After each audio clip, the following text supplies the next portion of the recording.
What's up, guys? Mikey Swartz back at it again, out here with Tundra. You know why I call it Tundra? I mean, there's so many little tiny details, actually huge details, that make this truck so awesome. But number one detail that makes this truck awesome that no one else has, it's what's under the hood right here. There's a lot of other shit too. Like, for example, look underneath this thing. You see anything hanging down? You see transfer case and brackets hanging down? Anything? No? Because it's all tucked. There's nothing sticking down. And look, even these brackets, they're supposed to mount like down here. Nope, they're tucked. Did I mention the cab is slid back 4 inches on the frame, putting a little more weight this direction, including the weight of the V8. Oh, and look at this. What is that? Oh, is that a 14-bolt GM rear? Yes, it is, you guys. I don't like to break shit. But anyway, today I'm talking about some shit that I probably will break. And that is my DIY front end long travel plus 3.5 per side. It's been on this truck for 3 or 4 years now. It's not perfect, but it's functional. Probably functions just as good as... Oh, let's get right into it. These are my lower control arms. As you can see, they look fairly stock. However, I added extra metal right here, and then I overlapped it over this, and I made it all work out so it still has the same type of little bead, because you know, you see how these are made. They're like formed steel, molded. I don't know, it's not molded, it's you know, tell me the word in the comments.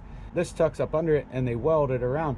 Well, I kind of made mine match that and go over to here. Now, these are not stock bushings, of course. These are like polyurethane bushings, and what you do is you burn the old bushings out and pop these right in.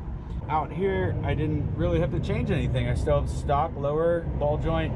It's got plenty of flex. I get 13 inches of travel with this. I had to do some little modification here. See where that hole was. When I ended up going with RCV axles, they wouldn't quite clear. They were gonna rub, so I had to move that back just a little bit. Not a big deal, but I just welded a washer onto each side, tacked it on there. Upper arms, I found some cheap ass, China ass, whack ass, tubular upper arms with a uniball. I don't even remember what I paid for them, but I'm sure it was like half what anyone else wanted. And I just said fuck it and bought them. And then I cut them, you know, back here somewhere. I cut them like here. This is all added in tube, and this is all added in flat plate. Now, the bushings that were in them, I just took them out while I was welding, put them back in, and voila! 3.5 inch longer tubular upper control arms. And I'm telling you, these things were like, they were cheap. I'm a cheap ass. But not cheap enough to not buy King shocks. I mean, you have to buy the shocks. I can't make my own shocks, you know? So the shocks are an expense. You can build your own arms, but you've got to account for shocks and axles. I got other videos about that. Just search on my channel for RCV axle review or whatever. If you're watching this video thinking like, oh, how cheap can I do this? Well, I mean, sure, you can buy some metal, you can fucking go through this work, get the bushings and shit, but you gotta figure at least like 1,500 bucks for a pair of shocks and at least 2,200 bucks for a pair of axles. So it's just not cheap. Even then, you still gotta extend your tie rods. And well, look, I used an old outer tie rod end and just cut it off like here to extend this. Yeah. How did that work? Well, I guess I had an old inner tie rod too. Wait, I don't fucking remember. How the fuck did I do that?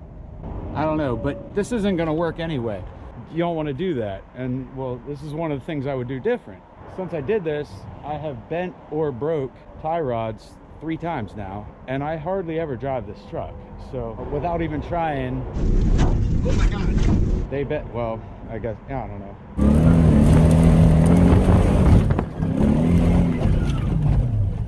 I'm not exactly nice to it. I mean, if you're just driving around the street, you'll be fine doing something like this, but if you want to beat on it at all,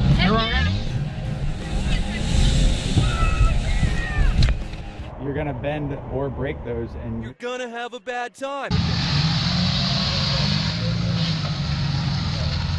And I just ordered all the parts to beef that up with 7/8 Times joints. Yeah, that's the word I'm looking for, hunch strength. Because I already know that's gonna break. And this truck's been broke for like a year and I haven't been driving it. And I finally put this rear axle in it with these trailing arms and all this stuff. So like, I'm ready to make some videos, you guys, but I need more subscribers and more views and stuff. So share the video, tell your friends. Well, anyway, I still got a lot of work to do to this truck, unfortunately. For starters, look at this. I mean, this needs to go because this shit, look, how are you gonna have 13 inches of travel and only like 5 inches here? It doesn't work very good, you guys. Oh wait, I didn't tell you about the other things I would do different. Hold up. I made a list. First off, this is important. If you're gonna do this, if you're thinking like, oh, well, I could do this. I mean, Mikey Swartz can do it. He's a fucking douchebag. He can't even fucking weld good. You're right. But if you're gonna do this, give the truck more camber. Push the lower forward like 2 inches. I think you'll be really happy with it. Mine, I just extended them straight out. It's all right, but I know it would return to center much nicer and drive a lot straighter down the street if I had slid those forward. All right, secondly, you gotta gusset those lower control arms, all right? Let me show you something right here. There's a huge gap here. This needs filled in with something because at some point I waxed something pretty good and solid, like head on with this tire, right? And it tried to push that whole thing back, bam, like that. It pushed this mount. Okay, there's where you can probably see it. It pushed that mounting bracket back.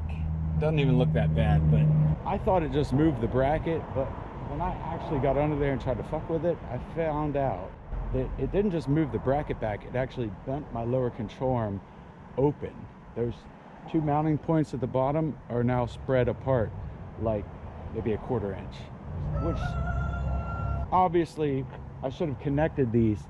Well, I mean, look at how much room's down here. You can see I'm gonna have to connect those if I don't just upgrade to a fabricated kit. Motherfucker. Next on my list, all